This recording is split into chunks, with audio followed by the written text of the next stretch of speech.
We have some updates on the Great Probationary Purge, and some government leaders are saying these massive layoffs will actually improve government service. Changes in the federal workforce have been moving fast this year. A lot of it's in the court's hands. How will it affect you? Let's get into it.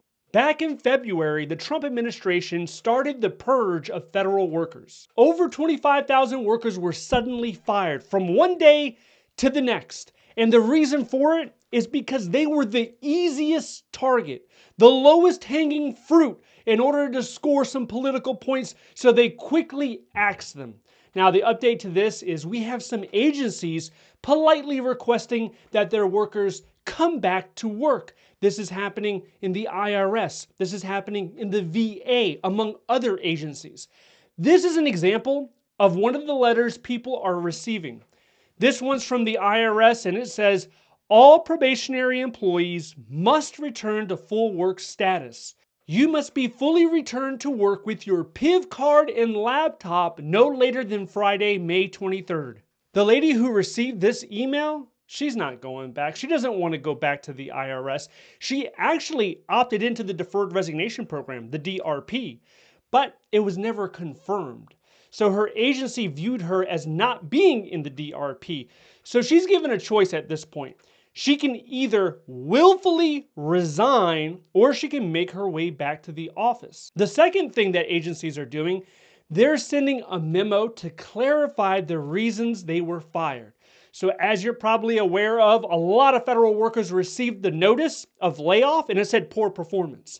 So agencies are now fixing that. Not all of them, but some of them are actually clarifying that this was a reduction in force, which you're not supposed to do a reduction in force in the way that they did it. Unfortunately, not all federal agencies are on the same page. So you have HHS doing something completely different than what the IRS is doing. Meanwhile, the Trump administration, they're appealing the fact that they have to send notices at all. They don't want to send the notices. And this is odd because it sets the record straight. The vast majority of people who were fired, it was not due to poor performance. If you look at HUD, these guys are doing it their own way. In February, they fired about 300 people. Then they reinstated them. Then they re-fired them. And you would think that they would get back pay. But no, they're not getting back pay. They're getting a prorated check and they're getting a wave. Goodbye. So what's the big difference between agencies? Well, you have the IRS that's under pressure to keep operations running. And then you got HUD that's more eager to appease the Trump administration. So depending on where the need is within the agency, you're going to see different agencies take different approaches. Another thing that we're seeing are agency leaders defending their cuts before Congress. Their argument is fewer people equates to better service. That sounds counterintuitive. If you have a workload that 50,000 people are working on, and then you reduce that number, let's say down to 25,000, how is that workload going to be better managed? How are you going to chip away at that workload? If you're able to, that tells me one thing: you were hiring the wrong people. People, like money, it's a resource. People are a resource, and if you use it efficiently, if you use it effectively, you're able to accomplish more work. And if you're not, it's a leadership problem more than likely, or a management issue. And then we have the EPA planning to cut about 4,000 jobs. The secretary's pitch is by moving workers from one office where there's less of a backlog to another office where there's a higher backlog. By doing that, you remove the bottleneck. You make EPA more responsive.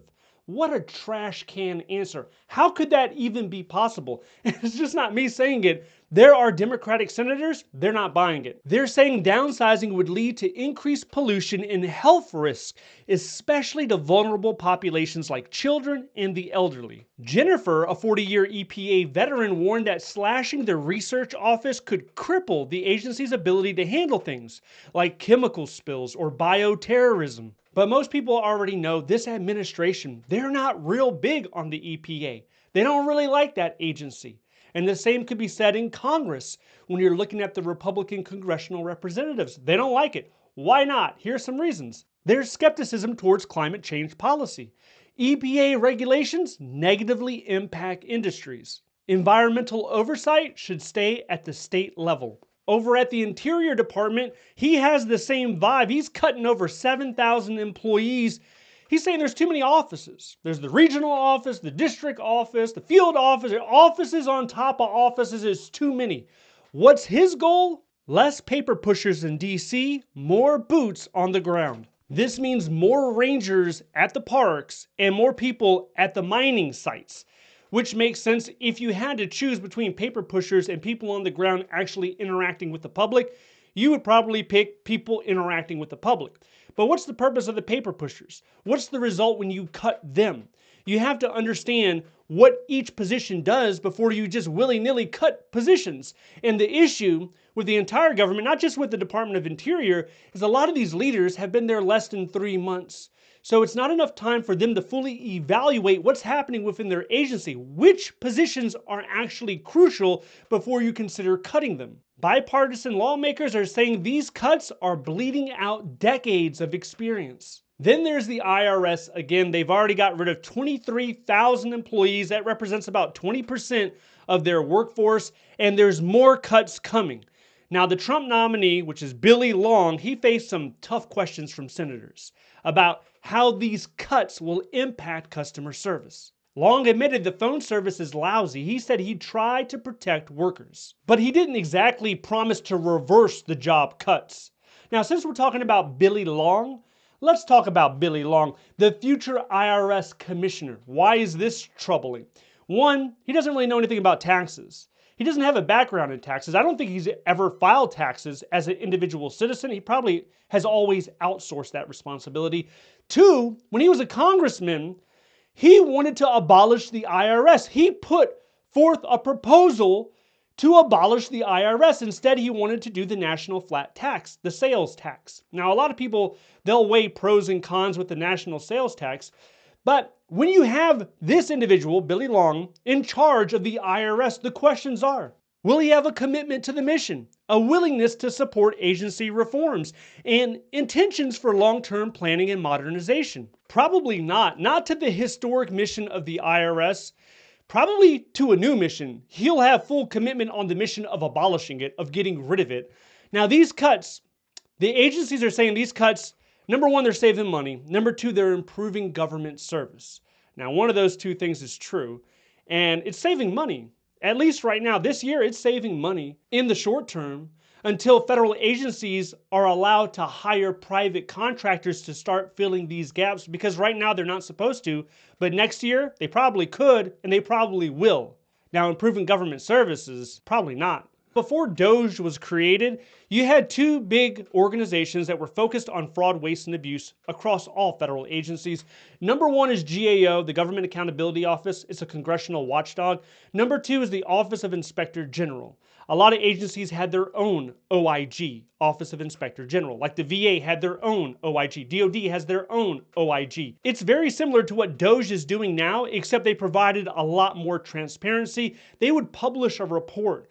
Sometimes it was dozens of pages, exactly the investigation they did. They would issue out recommendations. In fact, if the agencies adopted all of their recommendations, it would save over $100 billion.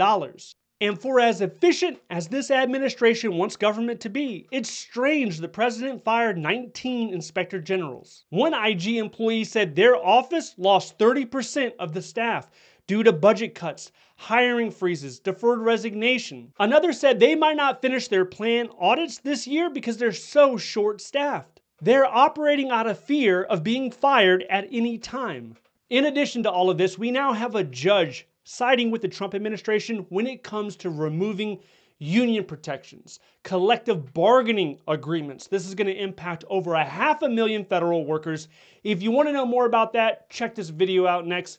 Stay updated by signing up to the free newsletter down below. Thank you so much for watching. I'll see you in the next one.